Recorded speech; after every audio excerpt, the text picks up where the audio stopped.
अस्सलाम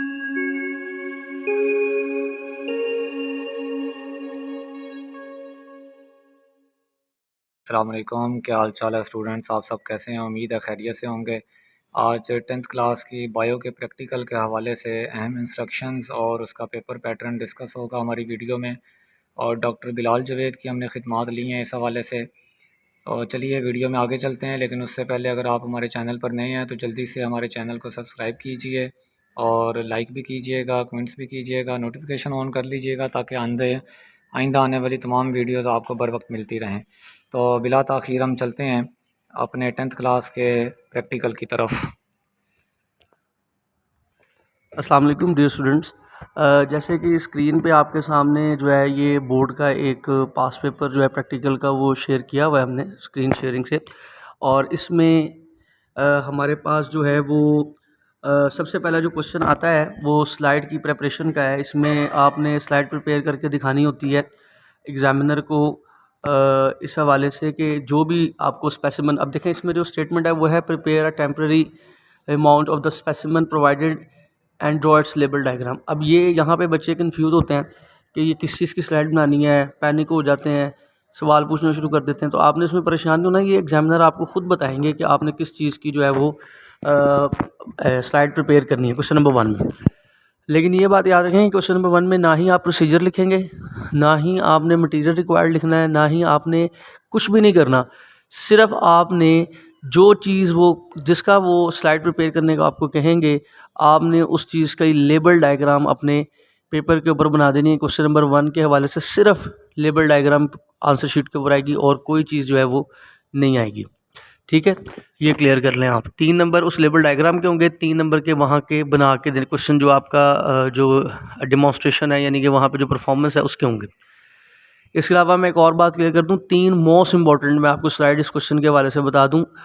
frog blood, चीक sales और onion epidermis, ये 3 स्लाइड्स हैं जो मोस्ट इंपॉर्टेंट है। और जितने भी ये बच्चे वीडियो देख रहे हैं, आप लोग देख रहे हैं, मोस्टली बच्चों को 90% बच्चों को यही स्लाइड जो है वो तीनों में से मोस्ट प्रोबेबली एक आ जाएगी। इसके अलावा मैं आपको बता दूं, internal structure of root, internal structure of stem, leaf, bacteria, plasmodium, amoeba, villi, ये सारी जो स्लाइड्स हैं ये भी इंपॉर्टेंट है, लेकिन जो पहली 3 बताई हैं वो सबसे ज़्यादा इंपॉर्टेंट है। अब आप आ जाएँ क्वेश्चन नंबर 2 की तरफ।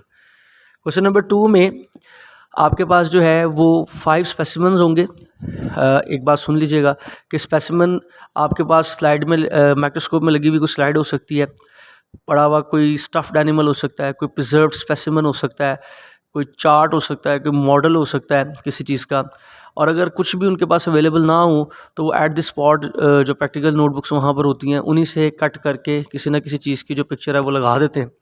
और वो पिक्चर जो है वो आपने आइडेंटिफाई करनी होती है, लिखा होगा ABCDE। आपने बताना होगा कि ए पर क्या चीज़ मौजूद है, बी पर क्या चीज़ मौजूद है। पहले आपने उसको आइडेंटिफाई करना होगा और आइडेंटिफाई करने के बाद आपने उसका एक करैक्टर लिखना होगा। इसमें थोड़ी सी कन्फ्यूजन हो जाती है कि यहाँ पर लिखा हुआ है कि important characteristics and reason of its identification.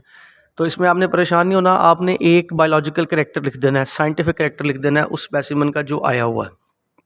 अब इसमें अगर हम देखें तो इस प्रैक्टिकल के हवाले से सबसे इंपॉर्टेंट 3.1 है, ठीक है, जिसमें आपके स्पेसिमन्स हैं एनिमल्स के, प्लांट्स के, और उसमें साथ साथ करैक्टर्स भी लिखे हुए हैं। इस तरह रूट स्टैम्प, लीफ की स्लाइड आपको आइडेंटिफिकेशन के लिए आ सकती है। आई का मॉडल, किडनी का मॉडल, ब्रेन का मॉडल आपको आ सकता है। अनियन जो है बल्ब आ सकता है, स्टेम ट्यूबर आ सकता है, राइजोम आ सकता है। यानी कि ये जो 14.3 प्रैक्टिकल है ये इंपॉर्टेंट है। इसमें बच्चे मिस्टेक करते हैं कि अनियन वगैरह को आइडेंटिफाई करने के बाद अजीबोगरीब से लिख देते हैं करैक्टर के, it is use for cooking purposes, और इस तरह का करैक्टर नहीं लिखना है। आपने बायोलॉजिकल करैक्टर लिखना है उसका, जैसे कि वेजिटेटिव प्रोपगेशन के हवाले से उसका कोई करैक्टर बनता है। जैसे कि अगर आपको अनियन बल्ब आ जाता है तो आप लिखेंगे कि एडवेंटिशियस रूट्स में arises from the base and new plant arises from the top of the shoot. तो इस तरह करके कोई बायोलॉजिकल करैक्टर लिखना है। 5 नंबर इसके आइडेंटिफिकेशन के होंगे, एक एक नंबर आइडेंटिफाई करने का स्पेसिमन, और 5 नंबर जो है एक एक करैक्टर लिखने का।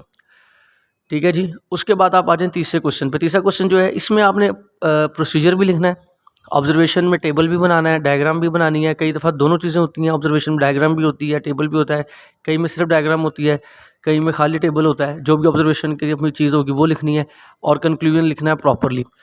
इसमें 3 नंबर आपके होंगे प्रोसीजर लिखने के, ऑब्जर्वेशन के, ठीक है, और डायग्राम के, और 2 नंबर आपके परफॉर्मेंस के होंगे और 3 नंबर कंक्लूजन के होंगे। इस हवाले से मैं आपको बता दूं कि इसमें चॉइस होकर भी नहीं होती ना, जैसा आप जिसने लिखा हुआ है कि perform an experiment allotted to you by examiner. Examiner आपको बताएगा कि ये 2 एक्सपेरिमेंट है, इनमें से आपने कौन सा लिखना है, ठीक है। कई दफ़ा वो ऐसा करते हैं कि फर्स्ट स्टूडेंट कहते हैं आप ए वाला कर लें, दूसरे कहते हैं बी वाला कर लें, फिर ए वाला फिर बी वाला ऑल्टरनेट पैटर्न पे कर देते हैं। कई दफ़ा वो ये भी कह देते हैं कि आपको जो आता है वो कर लें, ठीक है, लेकिन इसकी पॉसिबिलिटी ज़रा कम है, ठीक है। तो आपने दोनों तरीके से इस बात को ज़हन में रखना है। अब ये जो क्वेश्चन है इसमें आपको प्रोसीजर लिखना पड़ेगा, डायग्राम बनानी पड़ेगी, और इसमें जो सबसे इम्पॉर्टेंट है, सबसे ज़्यादा इम्पॉर्टेंट है, वो आपके पास है 7.1 से लेके 7.5 तक, यानी 7 चैप्टर के प्रैक्टिकल्स, 9 चैप्टर के प्रैक्टिकल, 10th चैप्टर के प्रैक्टिकल। ये सबसे इम्पॉर्टेंट है इस क्वेश्चन के रेफरेंस से, ठीक है जी। फिर 3 नंबर का आपका वाइवा होगा, 3 नंबर की आपकी कॉपी होगी, ये 30 मार्क्स का आपका टोटल पेपर होगा। और इसमें सबसे आसान तरीका यही है कि आप जो मोस्ट इम्पॉर्टेंट चीज़ें बताई गई हैं उसको अगर कर लेंगे तो 80-90% स्कोर है वो आप इंशाल्लाह स्कोर कर लेंगे। So best of luck for your paper. जी, ये था हमारा आज का लेक्चर जो बायो के प्रैक्टिकल के हवाले से था। उम्मीद है आप लोगों को ये लेक्चर आज का पसंद आया होगा। अगर कोई क्वेश्चन हो किसी का तो कमेंट्स में आप ज़रूर पूछ सकते हैं। बाकी हमारे चैनल पर मौजूद रहिएगा, इंशाल्लाह तमाम एजुकेशन से रिलेटेड अपडेट्स, मैट्रिक की, इंटर की और इसके अलावा ओवरऑल तमाम अपडेट्स आपको यहाँ बर वक्त मिलती रहेंगी। लिहाजा हमारे चैनल को सब्सक्राइब भी कीजिए और लाइक भी कीजिएगा। कोई क्वेश्चन हो तो कमेंट में आप सवाल कर सकते हैं। अस्सलामु अलैकुम वरहमतुल्लाहि वबरकातुहू।